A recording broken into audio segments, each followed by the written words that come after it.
Assalamualaikum warahmatullahi wabarakatuh. Halo, ketemu lagi dengan saya Dewi Agustin.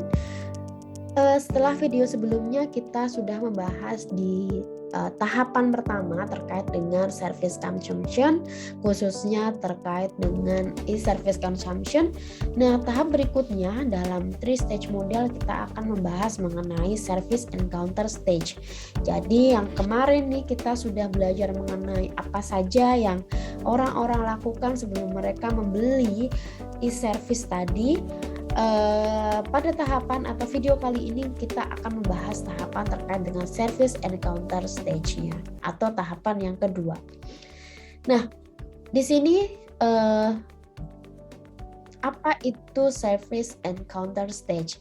Nah, mungkin teman-teman beberapa sudah googling ya terkait dengan service encounter stage. Service encounter stage adalah tahapan di mana service itu betul-betul dikonsumsi oleh si consumer. Ya, di sini consumer sudah betul-betul mengkonsumsi proses jasa yang diberikan oleh si provider ya. Nah, ada beberapa hal yang perlu digarisbawahi, di-highlight dalam proses service encounter stage ini. Yang pertama yaitu terkait dengan proses encounter or moment of truth. Jadi di mana Lovelock menjelaskan, saya masih sama ya menggunakan sumber dari Lovelock 2018. Dia mengatakan bahwa di dalam service encounter ini adalah moment of truth. Jadi momen betul-betul terjadi ketika adanya pertemuan konsumen dengan si provider. Nanti kita akan bahas lebih lanjut. Kemudian setelah itu ada service encounter range from high contact to low contact.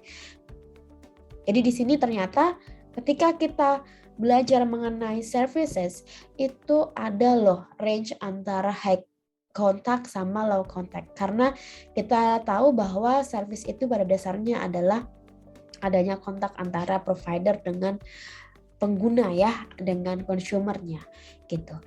Terus yang ketiga yang juga menarik dari service encounter stage ini, kita ada namanya the self function system.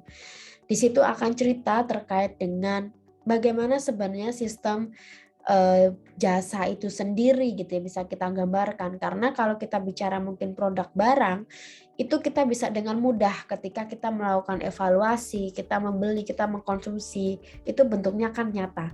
Tapi kalau kita lagi ngomongin tentang service, ngomongin tentang jasa, apalagi service, itu biasanya sangat absurd ya, tidak terlihat, tapi itu bisa dijelaskan melalui the self function system ini. Kemudian yang keempat yang menarik juga terkait dengan service encounter stage ini, kita nanti ada theater as metaphor for service delivery. Jadi bagaimana yang perlu kita lihat dari service delivery itu ada apa aja sih di situ gitu. Dan yang terakhir terkait dengan perceived control theory. Ini juga menarik yang akan kita bahas di sesi video kali ini. Oke, yang pertama terkait dengan service encounter are moments of truth. Jadi di sini Lovelock menjelaskan terkait pentingnya bahwa service encounter ini adalah saat di mana para konsumen itu betul-betul bertemu dengan provider. Nah, di sini adalah masa di mana menentukan sekali apakah nanti provider akan bisa memberikan ekspektasi yang sesuai consumer harapkan sebelumnya atau lebih, atau justru malah tidak sesuai atau mungkin kurang dari ekspektasi si consumer. Tentunya dalam proses service encounter or moment truth ini akhirnya para pemasar menjadi aware juga terkait apa saja yang menjadi hal penting ketika service itu betul-betul menjadi diberikan kepada konsumen. Nah, salah satunya ketika moment of truth itu ada dan itu sangat mempengaruhi proses dari service itu sendiri, tentunya adalah para employee-nya. Yang mana employee ini yang bisa mempengaruhi terhadap hasil dari service itu sendiri, apakah memuaskan, apakah kurang memuaskan, atau malah justru delighting, lebih dari puas. Nah, tentunya hal ini jadi concern para penyedia jasa dalam service encounter itu mereka sangat-sangat concern, sangat melatih dengan baik bagaimana fasilitas yang ada di dalamnya, termasuk employee yang memang berhubungan langsung tentunya dengan para si customer. Nah, ternyata setelah kita lihat tadi bahwa di dalam service encounter tadi saya sampaikan itu memiliki range high contact sama low contact, di mana dalam produk barang ya udah kita hanya membeli sesuatu, kita melihat, kita memakai, kita akan berekspektasi, kita akan menilai dari ekspektasi kita sejauh mana pemakaian produk itu bisa memuaskan ekspektasi kita tadi. Tapi kalau di dalam service itu kita ternyata macam-macam ya, service itu bentuknya. Ada yang sifatnya itu high contact, ada yang low contact. Kalau kita lihat lebih dalam lagi. Maksudnya bagaimana high contact sama low contact ini? High contact itu adalah ketika si jasa itu banyak memberikan kontak terhadap si konsumennya.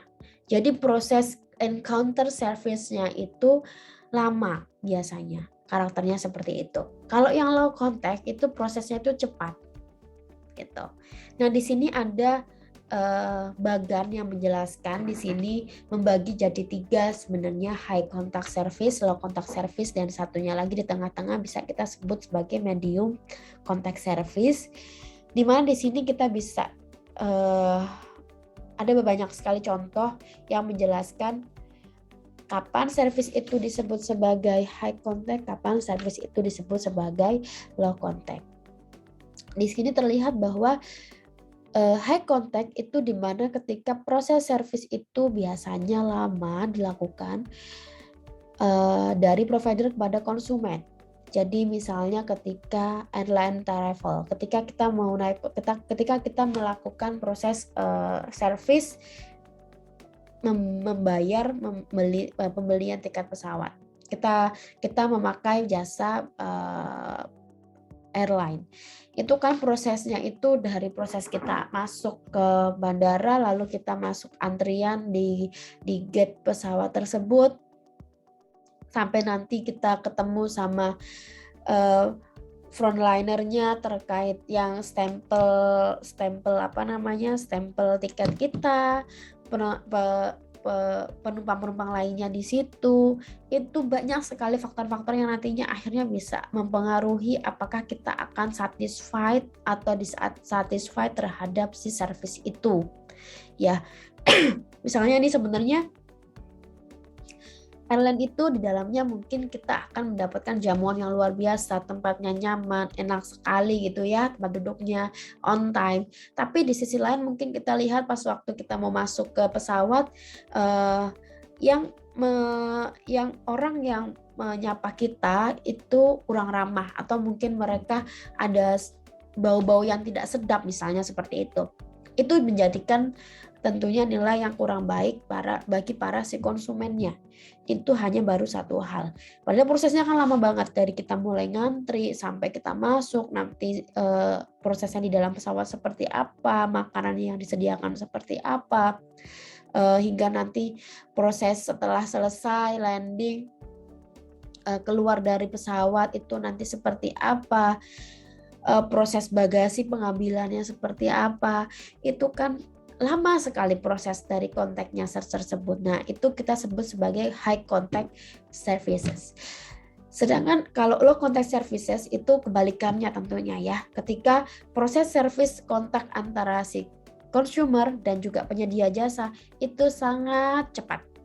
Biasanya entah mau melalui dari internet banking contohnya ya, atau bisa dari hanya telepon, atau bisa dari email mungkin, bahkan itu kan sangat cepat sekali ya proses kontak antara si penyedia jasa dengan si customer. Nah, sedangkan untuk medium contact services ini diberikan di tengah-tengah sebagaimana beberapa contohnya sudah diberikan di sini, di mana dia tidak terlalu high juga, tidak terlalu lama, tapi dia juga tidak secepat si low contact services ini dalam proses service encounter-nya. Gitu. Jadi di sini teman-teman bisa melihat service yang mungkin teman-teman akan beli atau teman-teman nanti akan analisa gitu ya, itu mereka masuk ke dalam service contact yang mana gitu. Apakah high, apakah low, ataukah medium gitu.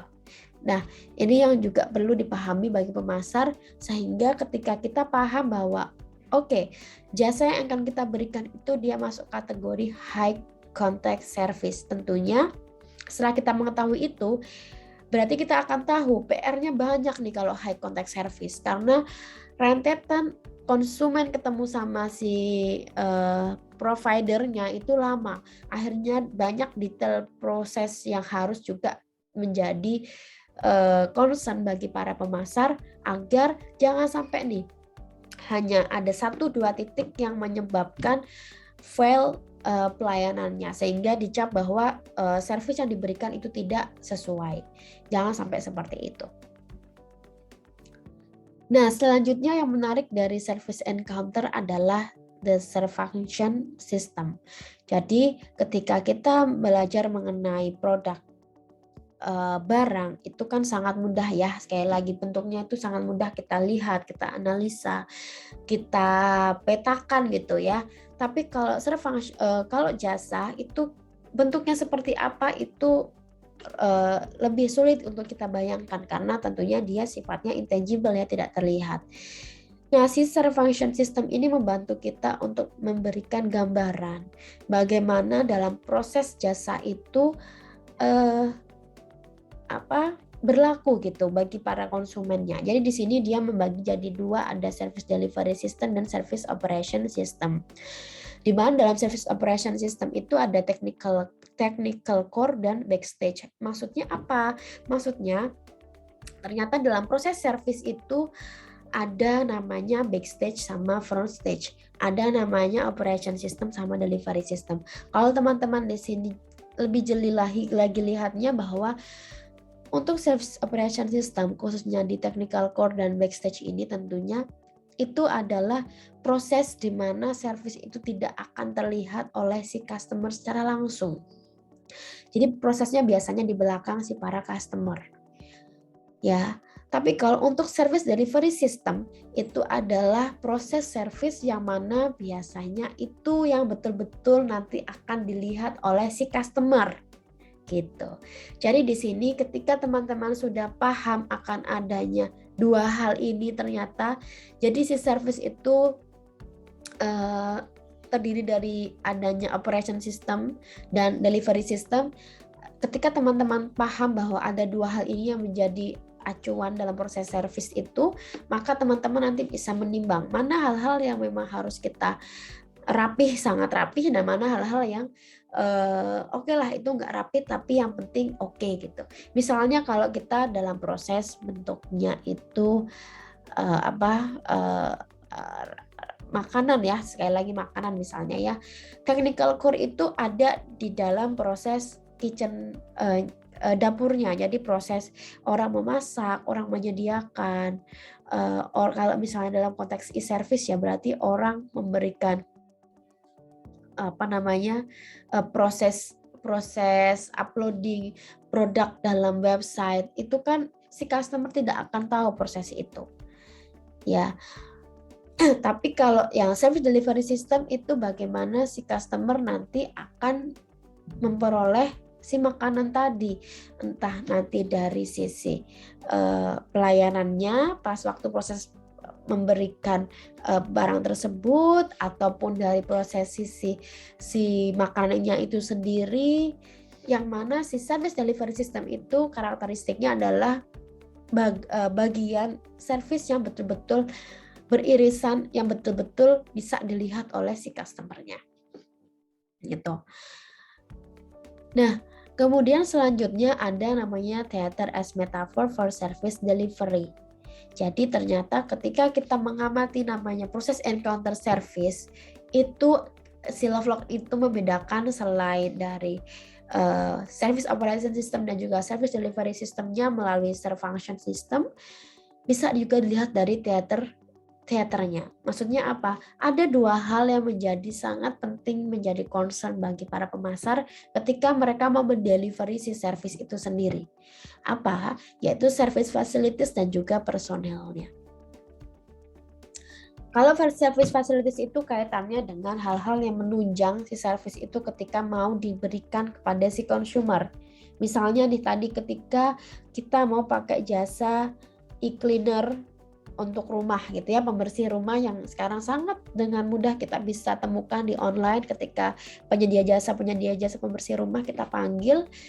Service facilities di sini berarti adalah bisa kita lihat dari sisi kemudahan website untuk kita akses. Kemudian nanti barang-barang yang mereka bawa ke rumah untuk proses pembersihan itu sendiri ya, alat-alatnya begitu. Kalau di dalam e-service ya tadi bentuk websitenya, kemudahan untuk mengakses proses pembayarannya apakah mudah atau tidak, itu service facilities-nya. Tapi kalau secara personel, kembali lagi, personel itu berarti dari sisi si employee-nya yang nanti berkaitan langsung pada si customer ya.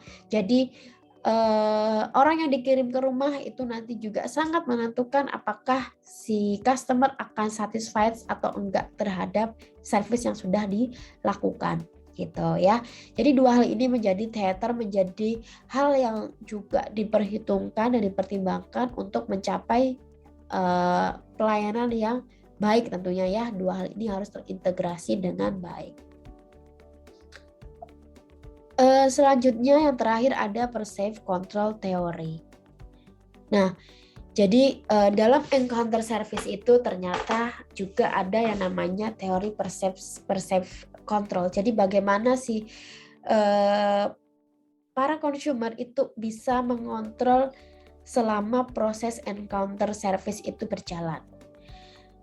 Pada dasarnya ketika si consumer itu bisa lebih mengontrol atas service yang diberikan kepada mereka, itu biasanya mereka akan memiliki lebih tinggi appreciate-nya dan lebih nyaman terhadap si service itu sendiri. Tapi sebaliknya ketika si peran consumer itu memiliki persepsi kontrol yang lebih sedikit ya, biasanya si consumer itu juga akan cenderung tidak begitu satisfied. Jadi perceived control ini juga penting. Kenapa? Karena kita tahu bahwa semakin kesini kan orang semakin pengen ya customizing, semakin pengen didengarkan, apalagi tentang service. Ketika service-nya itu bisa dikontrol sama si consumer, bisa disetting, bisa di-customize lebih banyak, biasanya cenderung akan membuat si consumer itu lebih satisfying. Gitu ya. Nah, perception of control ini bisa dibagi menjadi behavioral, decisional, dan juga kognitif. Contohnya nih ketika perception control ini sifatnya adalah behavioral atau perilaku. Jadi misalnya ketika seseorang itu sedang membeli jasa bersih-bersih rumah ya. Nah, persepsi of control dari sisi perilaku itu si customer itu bisa tuh memberikan kontrol atas perilaku si penyedia jasa yang datang ke rumah, si employee yang datang ke rumah. Misalnya dia bisa memberikan opsi bahwa nanti yang diberikan itu harus yang dibersihkan yang mana duluan gitu. Nah, kemudian si mbaknya nanti bisa menyesuaikan ya, bisa menyesuaikan. Kemudian kalau secara decision itu kontrol dari atas keputusan. Jadi si konsumen itu diberikan kontrol atas decision service yang mungkin bisa dilakukan. Contohnya ketika misalnya kita mau membeli jasa desain, maka seberapa banyak tuh si konsumen bisa membuat keputusan atau memberikan kontrol atas keputusannya terkait desain seperti apa yang nanti akan dia terima gitu. Misalnya dia dikasih opsi berapa opsi nih, kesempatan untuk merubah desain dari yang akan dibeli misalnya kayak gitu.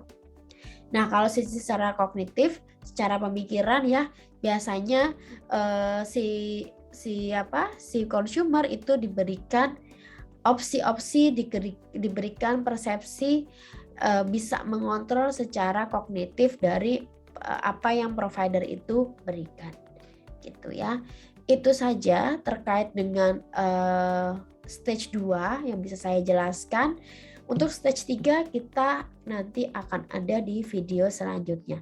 Terima kasih. Wassalamualaikum warahmatullahi wabarakatuh.